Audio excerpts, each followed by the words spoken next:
प्यारे बच्चों, मैं हूं Diwakar sir, biology mentor from school of biology. और आज के लेक्चर में हम समझने वाले हैं कार्डियक साइकिल। सर्कुलेशन चैप्टर का ये सबसे इम्पोर्टेंट पार्ट है। लेकिन मेरा एक सजेशन ये है कि कार्डियक साइकिल को आप समझें उसके पहले हार्ट के स्ट्रक्चर को अच्छे से लर्न कर लें, क्योंकि हार्ट के स्ट्रक्चर से रिलेटेड जो टर्मिनोलॉजी है वो यहाँ पर कई बार आपको इंटरेक्ट करना होगा उस टर्मिनोलॉजी से। तो कार्डियक साइकिल समझने के पहले आप हार्ट का स्ट्रक्चर अच्छे से जरूर समझ लें, फिर कार्डियक साइकिल पर आए।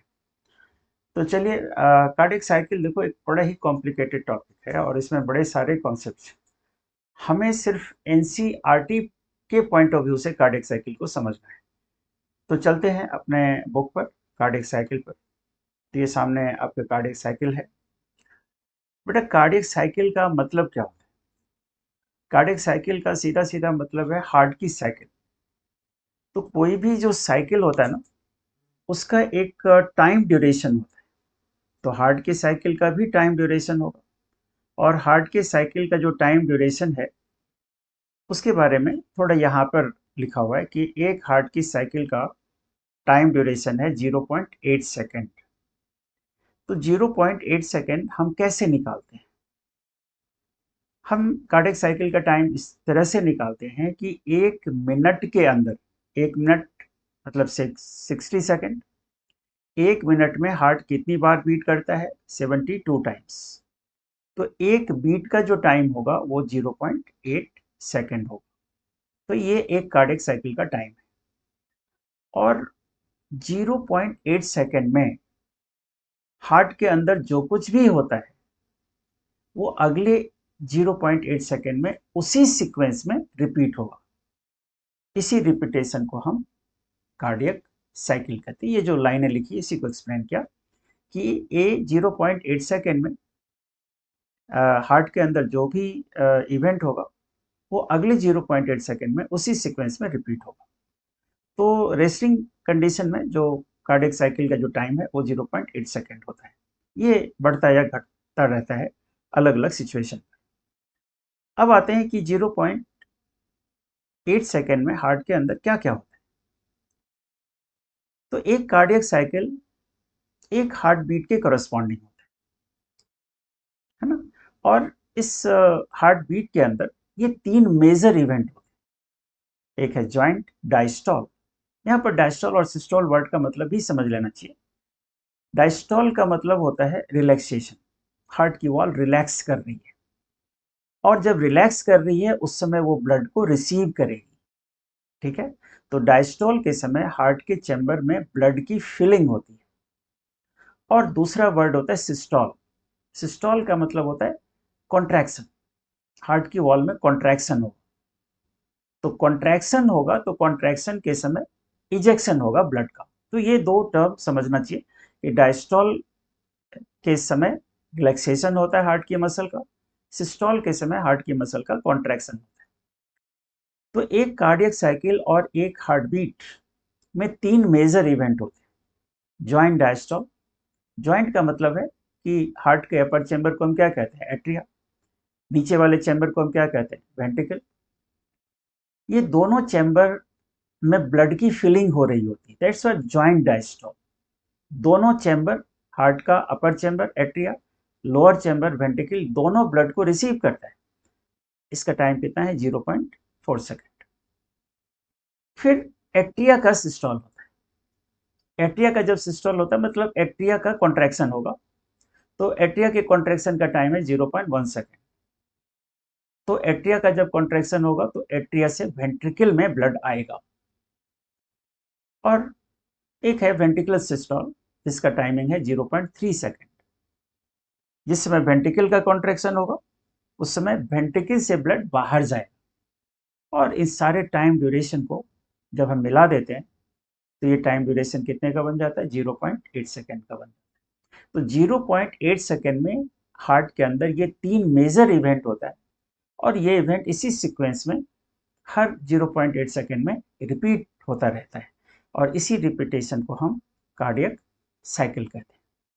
अब आते हैं कि कार्डियक साइकिल के दौरान क्या क्या एक्टिविटी होती है। जैसे मैं एक सिंपल सा डायग्राम आपको बना दूं। कि ये हार्ट का अपर चैम्बर है और ये हार्ट का लोअर चैम्बर है और ये पार्टीशन है, हार्ट का पार्टीशन है। ये वाला जो पार्ट है ये लेफ्ट एट्रिया है, ये वाला पार्ट जो है लेफ्ट वेंट्रिकल है, ये वाला पार्ट राइट एट्रिया है और ये वाला पार्ट लेफ्ट ये सॉरी राइट वेंट्रिकल है। तो ये जो पार्टीशन है इसके साइड राइट साइड का जो पार्ट है वो डीऑक्सीजनेटेड ब्लड को हैंडल करता है और लेफ्ट साइड का जो पार्ट है वो ऑक्सीजनेटेड ब्लड को हैंडल करता है। तो अभी हमने क्या किया, सबसे पहले जॉइंट डायस्टॉल, मतलब ये चैम्बर भी रिसीव करेगा ब्लड और ये भी चैम्बर रिसीव करेगा ब्लड। तो ये जो चैम्बर है, इधर वाला चैम्बर, लेफ्ट साइड का चैम्बर, ये कैसा ब्लड रिसीव करता है, oxygenated blood through pulmonary vein. और इधर का जो चैम्बर है वो कैसा ब्लड रिसीव करता है, deoxygenated blood from vena cava. ठीक है, इसीलिए मैंने कहा था कि पहले ये सारे टर्मिनोलॉजी ऑफ हार्ट के समझ लीजिए, उसके बाद कार्डियक साइकिल पर आइए। तो डीऑक्सीजनेटेड ब्लड राइट एट्रिया में आएगा, ऑक्सीजनेटेड ब्लड लेफ्ट एट्रिया में आएगा। अब एट्रिया और वेंट्रिकल के बीच में बाइकस्पिड और ट्राइकस्पिड वॉल्व होता है। लेफ्ट साइड में बाइकस्पिड होता है, राइट साइड में ट्राइकस्पिड होता है। बाइकस्पिड वॉल्व और ट्राइकस्पिड वॉल्व जॉइंट डायस्टोल के समय ओपन होता है, खुला रहता है, इसलिए ब्लड ऊपर से नीचे की तरफ आता रहेगा। तो देख रहे हो, एट्रिया भी ब्लड रिसीव कर रहा है, वेंट्रिकल भी ब्लड रिसीव कर रहा है, तभी तो इसको कह रहे हैं जॉइंट डायस्टोल। और ये कितनी देर तक रिसीव करता रहेगा, 0.4 सेकंड तक। अब यहाँ पर ऐसा होता है बेटा कि इधर से जो ब्लड आता है, ऊपर से नीचे की तरफ जो ब्लड आता है, या एट्रिया में जो ब्लड आता है वो वेना केवा या वेन से, ये सारे प्रेशर डिफरेंस के कारण आ रहे हैं। जो कि प्रेशर डिफरेंस के कारण, एक तरफ हाई प्रेशर है, जैसे इन वेन्स में प्रेशर ज़्यादा है एट्रिया से, तो एट्रिया में ब्लड आएगा। वेंट्रिकल में प्रेशर कम है एट्रिया से, तो एट्रिया से नीचे की तरफ ब्लड आएगा। ये जो जॉइंट डायस्टोल के समय हार्ट के चैम्बर्स की फीलिंग हो रही है, वो प्रेशर डिफरेंस के कारण आ रही है। यहाँ पर कोई कॉन्ट्रैक्शन वगैरह नहीं हो रहा। अब ऐसा होगा कि 0.4 सेकेंड में वेंट्रिकल पूरा नहीं भरता, ये तुम्हारे बुक में लिखा हुआ है। आपको क्या करना चाहिए कि पहले लेक्चर सुनना चाहिए and then go for the content. आपको एग्जैक्टली वही चीज मिलने वाला है जो मैं बोल रहा हूँ, उसी को मैं डिस्कस कर रहा हूँ। तो जॉइंट डायस्टोल के समय जो वेंट्रिकल की फीलिंग होगी वो 70% फीलिंग होगी, 100% फीलिंग नहीं होगी। सपोज कि यहाँ तक का पार्ट फिल हो गया, 70% filling is due to pressure difference. Atria का प्रेशर ज़्यादा है, वेंट्रिकल का प्रेशर कम है, तो 70% फीलिंग हो जाएगी। लेकिन इस बीच क्या होता है, लेकिन हमें तो वेंट्रिकल को पूरा भरा हुआ होना चाहिए। तो इस बीच क्या होता है कि ये जो ऐसे नोड है, साइनो एट्रियल नोड, ये अब इम्पल्स जनरेट करेगा। इम्पल्स जनरेट करेगा ऐसे नोड। तो ऐसे नोड जब इम्पल्स जनरेट करेगा तो एट्रिया का अब कॉन्ट्रैक्शन होगा, जिसे हम कहते हैं ना एट्रियल सिस्टोल। कितने देर तक होगा, 0.1 सेकेंड तक। तो एट्रिया जब कॉन्ट्रैक्ट करेगा तो एट्रिया का बचा खुचा ब्लड किधर आ जाएगा, वेंट्रिकल में, और इसको ये 30% पार्ट को फिल कर देगा। आपने समझा कि वेंट्रिकल की जो फिलिंग हुई, 70% की फिलिंग हुई प्रेशर डिफरेंस के कारण और 30% की फिलिंग हुई एट्रिया के कॉन्ट्रैक्शन के कारण। तो वेंट्रिकल जो है वो 100% फिल हो गया। ठीक है, अब इस बीच क्या होता है कि ऐसे नोड पर जो इम्पल्स जनरेट हुआ था वो ए बी नोड पर आएगा। यहाँ पर ए बी नोड है, फिर यहाँ से जो बंडल्स निकलते हैं, बंडल ए बी बंडल या बंडल ऑफ हिस जिसको हम कहते हैं, इसकी दो ब्रांच हो जाती है। फिर इधर ये वेंट्रिकल्स वगैरह है ना, इसके परकिंजे फाइबर्स। तो ये इम्पल्स जो ऐसे नोड पर जनरेट हुआ था, ए बी नोड से होता हुआ, ए बी बंडल से होता हुआ पुरकिंजे फाइबर और वेंट्रिकल की वॉल में जाएगा, तो अब वेंट्रिकल का भी कॉन्ट्रैक्शन होगा। अब वेंट्रिकल का जब कॉन्ट्रैक्शन होगा तो वेंट्रिकल का प्रेशर बढ़ेगा, और जैसे ही प्रेशर बढ़ेगा ये वेंट्रिकल का ब्लड एट्रिया में जा सकता था, उसके पहले ये वॉल्व क्या होगा, बंद हो जाएगा, ये वॉल्व बंद हो जाएगा। ठीक है, तो बाइकस्पिड और ट्राइकस्पिड वॉल्व बंद होता है कब, जब वेंट्रिकल का प्रेशर बढ़ने लगता है। और वॉल्व का क्या काम है कि वो बैक फ्लो को रोकना। ताकि वो ब्लड ऊपर वापस ना जा सके। तो ये जो बाइकस्पिड और ट्राइकस्पिड वाल्व बंद होते हैं, इसके क्लोजर से एक साउंड प्रोड्यूस होता है जिसको हम कहते हैं लब साउंड। तो लब साउंड कब प्रोड्यूस होगा? Due to sudden closure of AV valve. AV valve मतलब एट्रिया और वेंट्रिकल के बीच का जो वॉल्व है, मतलब बाइकस्पिड और ट्राइकस्पिड वॉल्व के क्लोजर से। ये जो साउंड होता है ना, ये लो पिच साउंड होता है ना। इसको स्टेथोस्कोप से, इन सारे साउंड को हम स्टेथोस्कोप से सुनते हैं। तो lub sound is produced by closure of bicuspid tricuspid valve. कब हुआ? जब वेंट्रिकल का प्रेशर बढ़ने लगा। अब जब वेंट्रिकल का और भी प्रेशर बढ़ेगा तो इसका ब्लड कहीं तो जाएगा। तो हमें क्या याद रखना चाहिए? यहां से दो तरह की आर्टरी वेंट्रिकल से बाहर निकलती है। एक तरफ एओर्टा और एक तरफ पल्मोनरी आर्टरी। ये एओर्टा मान लो, जो लेफ्ट साइड से निकलेगा, एरो बना दिया हमने। और ये क्या बेटा? ये ये पल्मोनरी आर्टरी है, ये राइट साइड से बाहर निकलता है। और इसकी ओपनिंग पर कौन सा वाल्व होता है? ये ओपनिंग होता है सेमी लूनर वाल्व। तो ये भी याद रखना चाहिए आपको कि semi lunar valve guards the opening of aorta and pulmonary artery.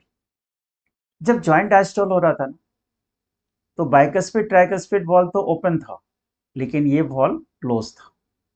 अब जब वेंट्रिकल का प्रेशर बढ़ेगा वेंट्रिकल के कॉन्ट्रैक्शन से, तो ब्लड कहीं तो जाएगा। तो क्या होता है कि वेंट्रिकुलर प्रेशर जब एक्सीड करने लगता है, तो ये जो वाल्व था ना, खुल जाता है। ये जो वाल्व था ये खुल गया और ब्लड इसमें जाना शुरू हो गया। राइट साइड में डीऑक्सीजनेटेड ब्लड और लेफ्ट साइड में ऑक्सीजनेटेड ब्लड, ये जाना शुरू हो। तो ये कब हो रहा है? During ventricular systole. और वेंट्रिकुलर सिस्टोल का ड्यूरेशन कितना है बेटा? 0.3 सेकेंड तक वेंट्रिकल कॉन्ट्रैक्ट करता रहे। लेकिन ये भी तुम्हें याद रखना चाहिए कि जब वेंट्रिकल का कॉन्ट्रैक्शन चल रहा होता है तो एट्रिया रिलैक्सेशन मोड में होता है। मतलब वेंट्रिकल से ब्लड बाहर जा रहा है और उस समय एट्रिया ब्लड रिसीव कर रहा है। एट्रिया ब्लड रिसीव कर रहा है। दूसरे शब्दों में तुम ये कह सकते हो कि एट्रिया का प्रेशर तो बढ़ रहा है, वेंट्रिकल का प्रेशर कम हो रहा है। ठीक है, ये ध्यान में रखना चाहिए। जब वेंट्रिकल का सिस्टोल चल रहा होता है उसमें ब्लड रिसीव कर रहा होता है कौन? एट्रिया, अपर चैम्बर। कितने देर तक? 0.3 सेकेंड तक। तो अब क्या होगा कि जब वेंट्रिकुलर प्रेशर बढ़ा ज्यादा, तो उस समय सेमीलूनर वॉल्व खुल गया, और सेमीलूनर वॉल्व खुला तो उसके अंदर ब्लड जाना शुरू हो गया एओर्टा और पल्मोनरी आर्टरी के अंदर। अब क्या होगा कि वेंट्रिकल के कॉन्ट्रैक्शन के बाद वेंट्रिकल का डायस्टोल शुरू होगा। और डायस्टोल का मतलब क्या होता है? ये रिलैक्स करना शुरू होगा ना, वेंट्रिकल का जो मसल है वो रिलैक्स करना शुरू होगा। तो जैसे ही वेंट्रिकल का मसल रिलैक्स करना शुरू होता है, तो ये जो वॉल्व था तो बंद हो जाएगा। कौन सा वॉल्व? सेमीलूनर वॉल्व बंद हो जाएगा। तो सेमीलूनर वॉल्व के बंद होने से सेकंड साउंड प्रोड्यूस होता है, और उस साउंड को हम क्या बोलते हैं? Dub sound. ठीक है, डब साउंड बोलते हैं। ये low pitch high pitch sound होता है। तो ये याद रखना कि लब साउंड प्रोड्यूस होता है due to closure of bicuspid and tricuspid valve, और डब साउंड प्रोड्यूस होता है due to sudden closure of semi lunar valve. Lub sound low pitch sound होता है और dub sound high pitch sound होता है, और इन दोनों ही साउंड को हम स्टेथोस्कोप से मेजर कर सकते हैं। अब देखो क्या होगा कि जिस समय वेंट्रिकल कॉन्ट्रैक्शन के फेज में था, मतलब वेंट्रिकल से ब्लड इजेक्ट हो रहा था, उस समय एट्रिया क्या कर रहा था? ब्लड रिसीव कर रहा था। रिसीव करने के कारण यहाँ पर प्रेशर जनरेट हो रहा था, और ये प्रेशर, एट्रिया का प्रेशर, वेंट्रिकल के प्रेशर से ज्यादा हो गया। क्यों हो गया? क्योंकि वेंट्रिकल का ब्लड तो इजेक्ट हो गया। तो वेंट्रिकल का ब्लड इजेक्ट हो गया और उसी दौरान एट्रिया ब्लड को रिसीव कर रहा था। तो एट्रिया में प्रेशर जनरेट हो रहा था, यहाँ पर प्रेशर कम हो रहा था। तो इस प्रेशर के कारण एक बार फिर से ये वॉल्व खुल जाएगा। कौन सा वॉल्व खुल जाएगा? एट्रियोवेंट्रिकुलर वॉल्व खुल जाएगा, और जॉइंट डायस्टोल फिर से क्या होगा? शुरू हो जाएगा। इस तरह से एक साइकिल पूरी होगी और दूसरी साइकिल फिर से स्टार्ट होगी। तो आप पहले मेरा सजेशन ये है कि आप मेरे लेक्चर को ध्यान से सुने and then go for the NCERT content. इस कंटेंट को पढ़ करके हमने एक भी बात फालतू नहीं बताई, जितनी बातें एनसीईआरटी बुक में लिखी है उसी को मैंने एक्सप्लेन किया है। ठीक है, तो हार्ट की साइकिल इस तरह से होती है। अब थोड़ा सा कि हार्ट की एक साइकिल में कितना ब्लड इजेक्ट होता है, उसको हम कहते हैं स्ट्रोक वॉल्यूम। मतलब एक साइकिल का मतलब क्या होता है, 1 हार्ट बीट। तो जब हार्ट एक बार बीट करता है तो उस समय जो ब्लड का इजेक्शन होता है, that volume is called stroke volume. और 1 मिनट में हार्ट कितनी बार बीट करता है, 72 टाइम। एक डेफिनेशन है कार्डियक आउटपुट। ठीक है, एक डेफिनेशन है कार्डियक आउटपुट। तो कार्डियक आउटपुट का क्या मतलब है, कार्डियक आउटपुट का मतलब है कि stroke volume multiply by heart rate. Stroke volume एक बार में जितना हार्ट से इजेक्शन होगा और 1 मिनट में जितनी बार हार्ट बीट करता है उसको हम क्या कहते हैं, हार्ट रेट। तो हम किस मल्टीप्लाई करेंगे, 70 मल्टीप्लाई बाय 72। तो ये वैल्यू जो है 5040 होगा। एवरेज हम इसको लेते हैं 5000 ml, या इसको रफली क्या कहेंगे, 5 लीटर। ये कार्डियक आउटपुट। कार्डियक आउटपुट का मतलब है कि 1 मिनट में हार्ट कितना ब्लड पंप करता है, ये रेस्टिंग कार्डियक आउटपुट है। और ये भी ध्यान रखना कि जितना ब्लड राइट साइड से निकलेगा उतना ब्लड लेफ्ट साइड से निकलेगा, दोनों बराबर मात्रा में निकलता है ब्लड। लेकिन हम ये जो कंसीडर कर रहे हैं ना वो लेफ्ट साइड को, क्योंकि बॉडी में डिस्ट्रीब्यूट तो यही होगा। वो वाला जो ब्लड है वो लंग्स में जाता है, डीऑक्सीजनेटेड ब्लड ऑक्सीजनेट होने के लिए।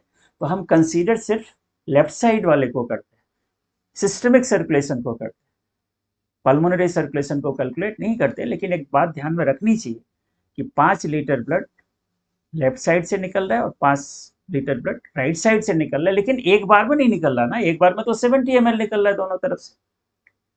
लेकिन क्या ये कार्डियक आउटपुट फिक्स्ड है, आंसर है नो, ये फिक्स नहीं है। कार्डियक आउटपुट जो है वो हमारी एक्टिविटी पर डिपेंड करता है। जब हम थोड़ी स्टर्नस एक्टिविटी करेंगे तो उस समय हमारा हार्ट रेट भी बढ़ जाएगा, उस समय हमारा स्ट्रोक वॉल्यूम भी बढ़ जाएगा। ये तो रेस्टिंग कंडीशन में हमने किया था।